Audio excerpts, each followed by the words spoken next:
Mr. Anime. Trey Sesler, better known on YouTube as Mr. Anime, was one of the earliest faces of anime review culture online. In the mid-2000s, Trey posted comedic sketches, low-budget parodies, and thoughtful commentary on Japanese animation.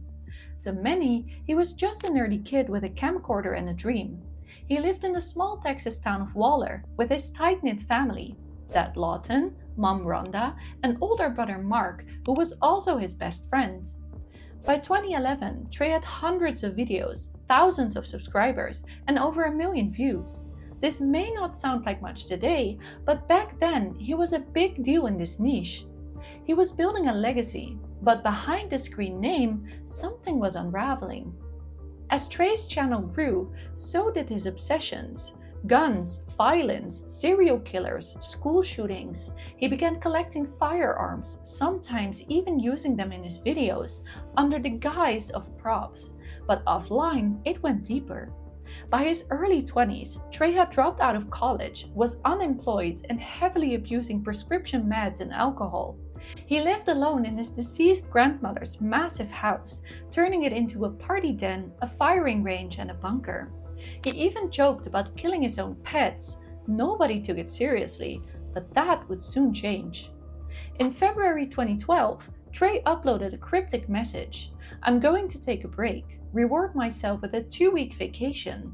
He didn't say what he was planning.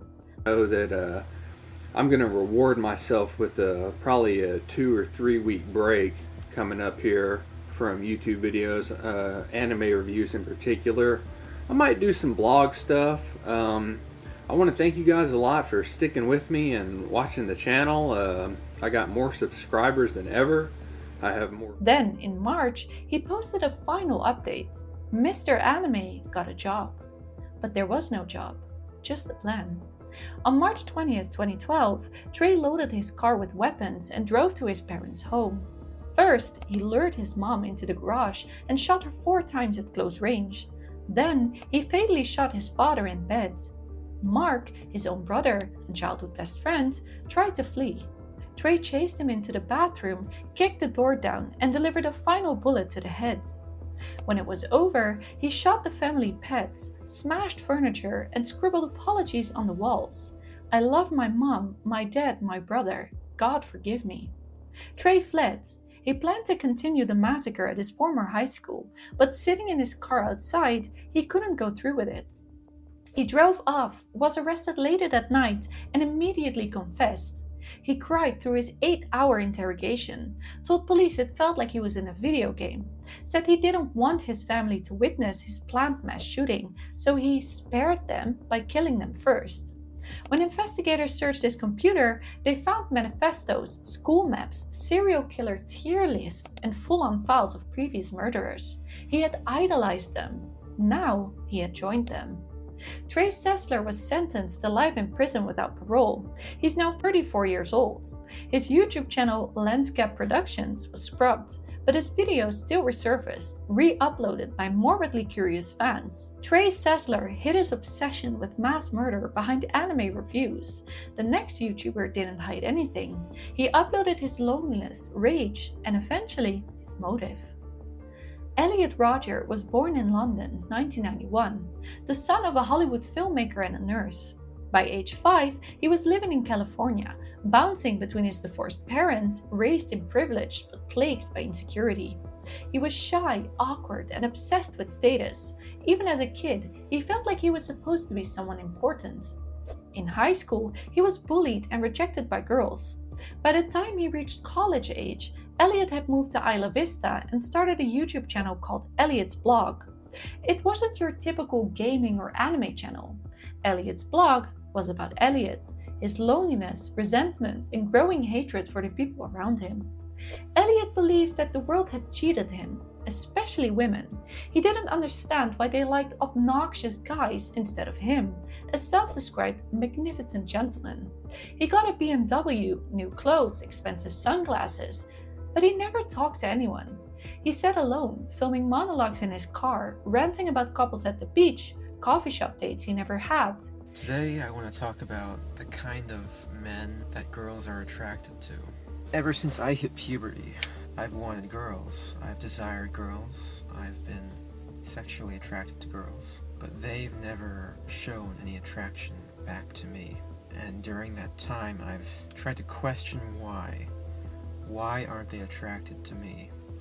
Even though during the last 2 years I've tried really hard to appear as attractive as possible and to be as attractive as possible. He joined online forums, found validations from incels, men who claimed they were involuntarily celibate. And slowly, Elliot began shaping a fantasy, one where he would stop being the rejected loner and became a god. After a failed party hookup and a fight that left him with a broken leg, Elliot made a decision. He would no longer tolerate rejection. He called it the Day of Retribution, a master plan to punish everyone he believed had wronged him. Over months, he documented every grievance in a 137-page manifesto titled My Twisted World. This manifesto wasn't just a rant, it was a personal history, a list of targets, and a countdown. He emailed it to dozens of people the night of the attack, including his therapist, family members, and former acquaintances. In parallel, he recorded a final YouTube video, a monologue in his car outlining exactly why he believed women deserve to die. Well, this is my last video. It all has to come to this. Tomorrow is the day of retribution. That evening, Elliot stabbed his 3 roommates to death in their Isla Vista apartment, then drove to a nearby sorority house and opened fire outside, killing 2 women and injuring another. He continued down the street, shooting into a deli and killing another UCSB student. From there, it became mobile terror, Elliot firing from his car at pedestrians, cyclists, and anyone in sight. He exchanged fire with police, crashed his BMW into another vehicle, and took his own life inside the car. When investigators opened his laptop, they found bookmarks to incel forums, and his full manifesto still open on screen. The world was horrified, but online, Elliot Rodger became something else, a martyr to the darkest corners of the internet. He was dubbed the incel killer, the virgin shooter, and most infamously, the supreme gentleman. His YouTube channel had since been wiped, but his videos and the manifesto he wrote still circulate, reminders of what can happen when delusion and digital platforms collide. Elliot Rodger was calculated, composed, and deliberate. The next creator wasn't.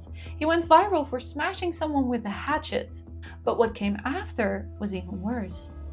Before the internet turned him into a meme, he was just a drifter with a backpack and a story. A hatchet made him famous, and a viral interview made him a hero. But behind the chaotic charm and shaggy hair was a man no one really understood. And just 3 months after going viral, he would be arrested for murder. So I f***ing ran up behind him with a hatchet, smash, smash, smash! Kai wasn't a YouTuber in the traditional sense. His story begins when he's just a hitchhiking, grass-smoking nomad who found himself at the center of a news interview in Fresno, California after smashing a man in the head with a hatchet. But context matters because this is not the murder he was arrested for. The man he attacked had just rammed a worker with his car and tried to grab a woman. Kai claimed he was stopping a threat. Right after the incident happened, he did an interview that instantly made him famous. I'm Jesus Christ and I can do anything I f***ing want to. And watch this, bam, and he smashed into this f***ing guy right there, pinned him in between that f***ing truck. And so I hop out, I look over, the guy's pinned there. I mean, like, freight train riders know this. Like, if you get pinned between something, do not f***ing move that shit, otherwise you bleed out. Like, motherfucker, I ran in, I grabbed the keys, he's f***ing sitting there like nothing even happened.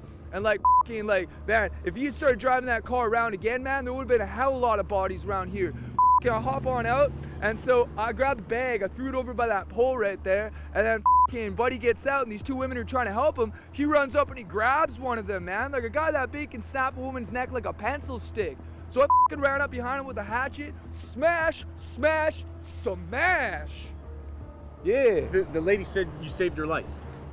She was the one who got grabbed by that f***er. You know what? F*** is cool.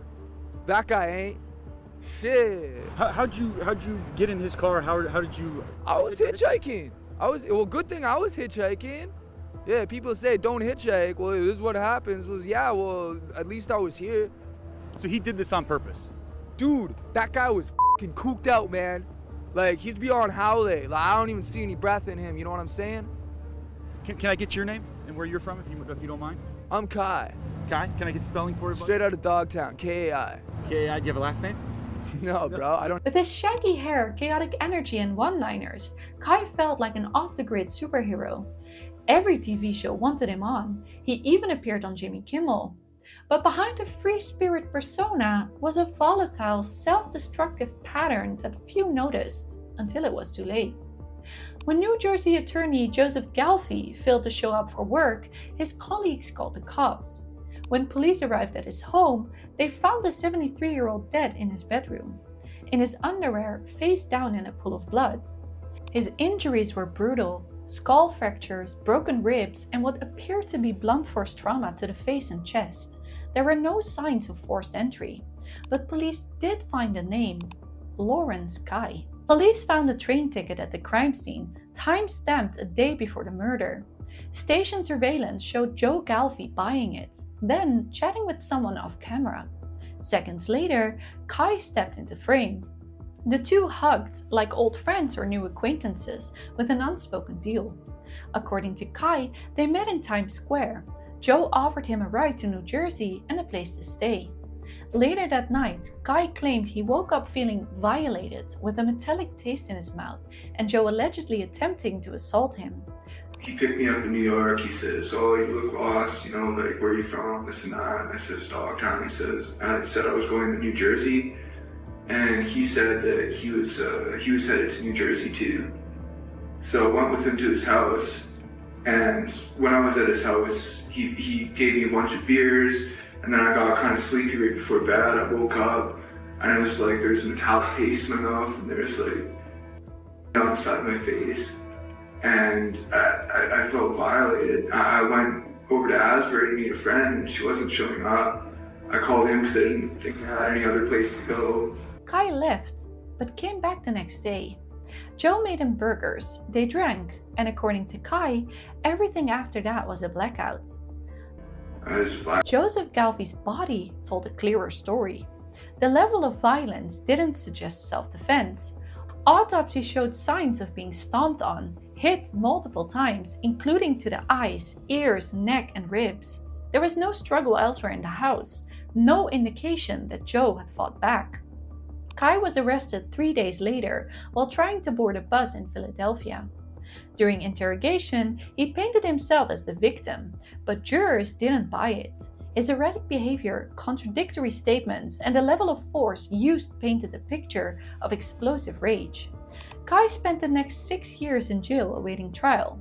In 2019, Kai was sentenced to 57 years in prison for first-degree murder. He accused the court of conspiracy, called it a sham trial, and claimed innocence to the end. From behind bars, Kai runs a YouTube channel where he posts updates, workouts, and videos asserting his version of events. To some, he's a fallen hero. To others, a dangerous man behind a meme. Either way, the story that started with smash, smash, smash ended in silence. Kai's case left people wondering, was he a drifter pushed too far, or a violent murderer hiding in plain sight? But the next creator didn't leave any questions. He live-streamed his crime and let the footage speak for itself. Manuel Ruiz wasn't famous the way most YouTubers are. He wasn't pulling millions of views, he didn't have brand deals, but in a tight-knit corner of Vegas live streaming, SinCity Manny was a name everyone knew. Every weekend, many would strap on a GoPro, head down to Vermont Street, and stream whatever happened. Drunk tourists, bar fights, street performers.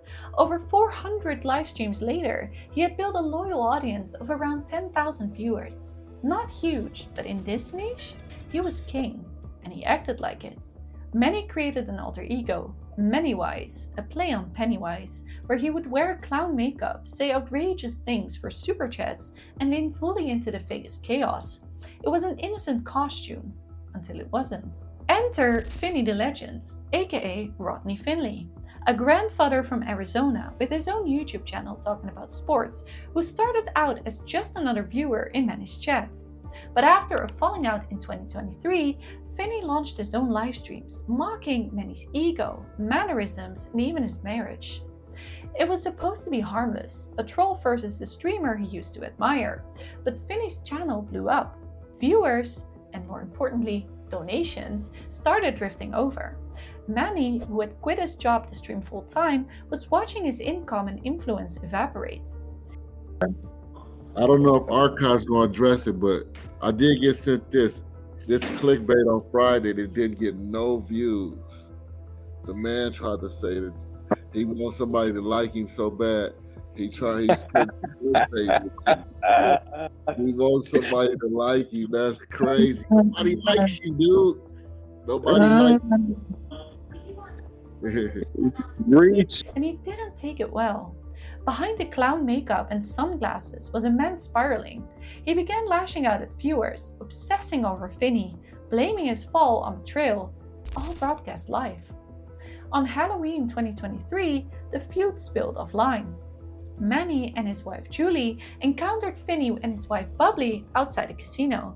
There was shouting, then pepper spray. Witnesses say Manny maced Bubbly directly in the face, and in the chaos, Julie allegedly hit Bubbly with a cane. Security broke it up and no arrests were made. But Manny didn't stop streaming. If anything, he got more erratic. He live streamed for hours, ranting about fake fans, threatening to find Finney again. On June 7, 2024, he drove casino to casino looking for him for 3 hours. He called it content, but it felt like a man ready to crash out. I heard there's one of my biggest fans here in town. I'm dying to see him. Dying to see him. On June 8th, Finney and Bubbly were walking the Vegas Strip, live streaming, laughing and enjoying themselves. Many found them. 7 shots were fired on camera. Many gunned down both Finney and Bubbly in front of the Bellagio, while hundreds watched live. Bystanders screamed. Some thought it was a prank, but it wasn't.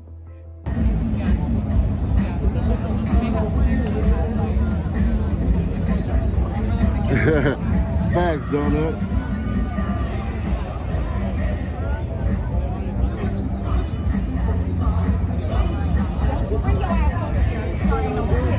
No, what's up, brother?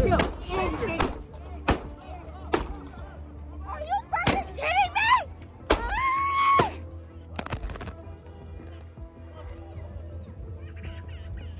The stream only ended when officers arrived and shut it down. Hours later, Manny turned himself in. Manny's channel is gone. His kids lost their father. The Finley's kids lost both parents in a single night, all over livestream ego wars. Manny was a man unraveling in public. The next creator was calculated from the start, a respected voice in a tragic case who turned out to be the killer behind the scenes. Stephen McCullagh was a middle-aged collector with just over 30,000 subscribers. He posted long-form live streams about Doctor Who, Star Wars, and random TV nostalgia.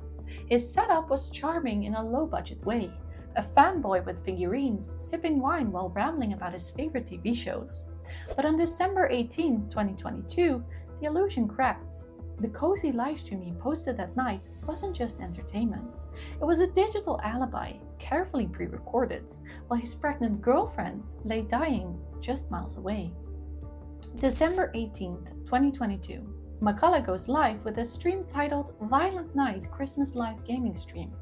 It's 6 hours of him playing GTA while sipping wine. The game's violent chaos matches the title.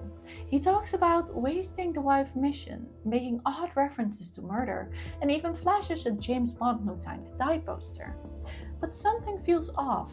He never replies to chats, no timestamps, no real engagement. That's because the stream wasn't live. It was pre-recorded. And while thousands of viewers watched what looked like a real-time holiday hangout, Stephen McCullagh was allegedly somewhere else entirely, committing a murder.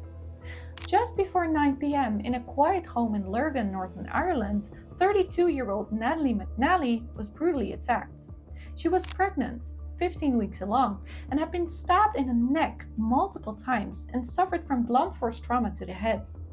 Her family didn't suspect Stephen at first. He was the one who found her. He even comforted Natalie's grieving parents and helped organize a public vigil. On the surface, he was heartbroken. But surveillance footage told a different story. A man matching his description was seen entering Natalie's street just before 9 p.m., the same time the stream was supposedly live. He wore 2 layers of gloves, thick gloves over surgical ones, a key forensic detail. Hours later, his phone was mysteriously turned back on, 3 minutes after a taxi dropped him back at his house. Investigators pieced it together quickly. The live stream was traced back to a pre-recorded file. McCullagh had uploaded it earlier and scheduled it to broadcast that evening. A digital alibi carefully staged to give him cover. They also discovered he had been secretly recording audio inside the McNally family home after the murder. He went to their house to supposedly grieve together and then left his phone there to record what they were saying in private, a detail prosecutors later described as heinous. Even worse, he had fabricated a story about a stalker who was supposedly threatening Natalie.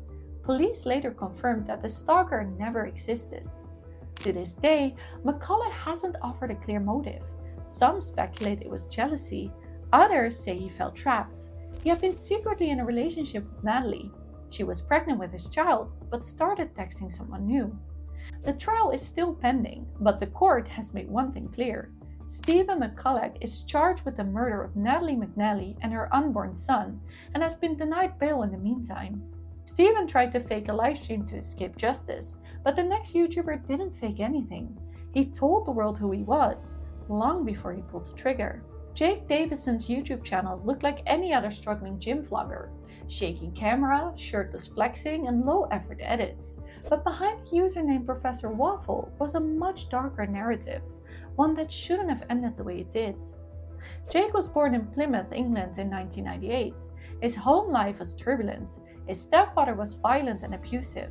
His mother Maxine tried to protect Jake, but by the time he was a teenager, warning signs were everywhere. Diagnosed with autism and ADHD at age 13, Jake became increasingly obsessed with weapons, isolation, and control. He drew violent sketches at school, assaulted classmates, and even lashed out at teachers. And somehow, he stayed under the radar, dismissed as troubled but not dangerous. By age 20, Jake applied for a firearm license. Despite a documented history of aggression, he was approved and legally granted access to a shotgun. Jake's channel was a portrait of escalating frustration. His videos were long, rambling monologues filmed in a cluttered bedroom, part home gym, part bunker. He talked about nihilism, rejection, and losing hope, but one topic kept returning: women. He didn't call himself an incel, but he echoed the ideology. Jake frequently blamed women for ignoring men like him. He claimed girls were only interested in chats and made disturbing remarks about teenagers being more pure. In one post, he described fantasizing about younger girls. Screenshots later surfaced showing private messages sent to a minor. Reddit banned his account. Local authorities were notified, but no official investigation followed. At home, things were falling apart. He had violent outbursts, screamed at his mother, punched walls. Maxine reportedly pleaded for help, requesting that his gun be confiscated, but pandemic delays stalled every response. And so Jake continued filming, talking about his loneliness, his anger, and his belief that life is unfair. He said things couldn't change, that people like him were doomed from the start. No, like most people wouldn't have even accomplished, most people would have been completely, utterly broken if they had lived, my life, and I know that for a fact. And I'm not trying to say like pity party or I'm the biggest victim in the world, but I know for a fact if people had lived my life, they wouldn't have lasted. It's a mirror. I'm surprised I even fucking made it this far, to be honest. That evening, an argument broke out between Jake and his mother. This time, he didn't walk away. After a violent confrontation where he fatally shot his mom, Jake left the house carrying his shotgun. In the minutes that followed, 5 people lost their lives, including a 3-year-old child, 2 strangers on the street, and a young woman outside a hair salon. 2 other people were shot through their front door, but luckily survived. it all unfolded in under 20 minutes. Witnesses described panic and confusion. The neighborhood locked down, emergency services arrived quickly, but not in time. Jake's actions ended with him taking his own life before police could intervene. In the aftermath, investigators uncovered hundreds of shells and disturbing content on Jake's devices, including violent ideation and misogynistic forums. A formal review revealed multiple system failures. He had a documented history of threats and mental health struggles. His gun had been temporarily seized after an assault allegation, but later returned. No one flagged his YouTube channel. No one followed up on the reports of inappropriate messages. The question remains, how many red flags does it take before someone intervenes? Jake Davison wasn't a high-profile YouTuber. His channel only had a few hundred subscribers, but he filmed his despair, uploaded his bitterness, and even spoke openly about not being here much longer. He broadcast warning signs in plain sight, and no one stopped him. Jake's rampage left behind horror, but also a question. How did it get so far with so many warning signs? But the next creator left even more. Hundreds of breadcrumbs scattered across YouTube, journals, and animation, and yet no one saw what was coming. At first glance, Stair didn't look like a killer or a YouTuber with a plan. His videos barely cracked a few hundred views, but his channel, Pioneers Productions, had been active for years, full of moody rants, black and white animations, and increasingly cryptic references to death. There would be no possible way I could live until I was 60-something. Not a chance in hell. Honestly, I don't know how people do it. I don't know how people get up every day and go to like a dead-end job, come home, do the same exact routine every day, every weekend. How do you honestly do that? I was never able to compute it in my head. How do you live on this planet for decades upon decades upon decades? I honestly don't know how you. He was obsessed with the early 2000s Nickelodeon cartoon Danny Phantom, in particular with one ghost character, Amber McLean, a blue-skinned guitar-wielding spirit who became the blueprint for his own fictional universe, Amber's Ghost Squad, or EGS in short. Randy's animations depicted a world of ghost girls who took revenge on the living, a kind of edgy afterlife fantasy. But over time, the fiction became less metaphor and more manifesto. He saw himself as one of them, a soul trapped in the wrong body, a ghost in waiting. What made Randy different wasn't just his fixation, it was how meticulously he documented his unraveling. He left behind hundreds of hours of video logs, journals, and digital files. He talked about being born into the wrong form, not fitting into human society, and wanting to escape. What it came down to was I felt like I was like transgender or something. Like I felt like a woman the whole time, which spiritually I'm a woman. I'm a female soul. But I had to live in a man's body to do what I set out to do. That was my soul contract. That was what I was meant to do. But unlike most people struggling with identity or depression, Randy's solution wasn't therapy or connection. It was death. In Randy's view, he had to cross over to join his ghost squad, and he wasn't planning to go alone. He started writing up plans, drawing diagrams, listing names. His job at a local Wise Market's grocery store, where he would work for several years, became the center of his fantasy. He recorded co-workers' schedules, exit routes, and camera blind spots, all while continuing to post YouTube videos about music, depression, and ghost girls. That Thursday night, Randy showed up to his overnight shift carrying a duffel bag, inside a modified shotgun. He blocked the store exits with pallets. Then, shortly after the shift began, he turned off the store's lights and opened fire. He killed 3 of his co-workers, all between the ages of 25 and 63. He spared a 4th employee, then took his own life in the back of the store. Police would later find his car filled with journals, digital recordings, and a thumb drive labeled Final Plan. There was also a link to a private YouTube playlist uploaded hours earlier titled The Westboro High Massacre. The name, chillingly, was his attempt to tie his actions to the Columbine shooters, whom he'd openly idolized in his journals. The video starts with him loading his 2 shotguns he called Rachel and Mackenzie, referencing to his imaginary ghost girlfriends. Once police searched his home, they realized this wasn't a snap decision. Randy had planned everything for months. He left behind over 40 gigabytes of digital material, including suicide notes, goodbye videos, and a detailed explanation of his motivations. But Eric Harris had a white t-shirt, black text, natural selection. I bought 3 of them, yet none of you knew what it meant, which blew my mind. I didn't want to tell you that, so I kept that under wraps. That's a warning sign. His YouTube content was removed quickly after the incident, but some of it was archived by others, becoming part of a disturbing digital footprint. News outlets initially struggled to explain why a quiet grocery store employee would commit such violence, but those who dove into his online history saw it clearly. This was a delusion, carefully curated and broadcast over time. Today, Randy Stair's name doesn't trend. His channel is gone, his ghost squad is unfinished, but his story lingers on internet forums and YouTube deep dives, usually framed as a cautionary tale of unchecked isolation, identity crisis, and obsession. Randy Stair left behind his journal. The next creator left behind music videos, but both believed the internet was where their message would live forever. Robert Cremo III grew up in Highland Park, Illinois, a quiet suburb known more for parades and PTA meetings than headlines. His childhood on paper seemed stable, but even in grade school, classmates and teachers described him as quiet, withdrawn, and sometimes unnerving. By middle school, there were signs of disciplinary issues. He dropped out of high school before graduating, later earning his GED. Despite living just steps away from his parents in a small apartment owned by his father, Cremo became increasingly isolated. While his online presence painted him as a loner artist chasing underground fame, his offline world was shrinking.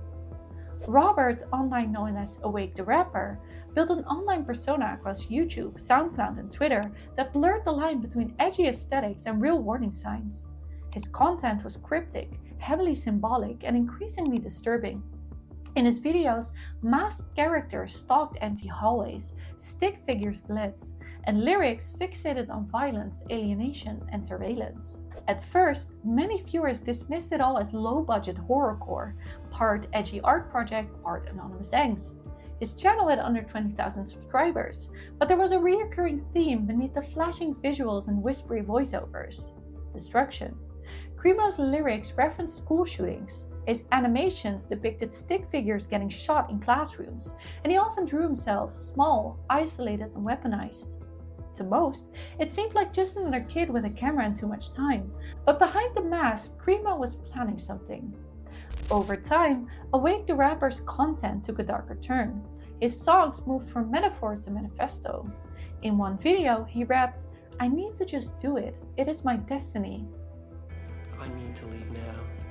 I need to just do it. It is my destiny. Everything has led up to this.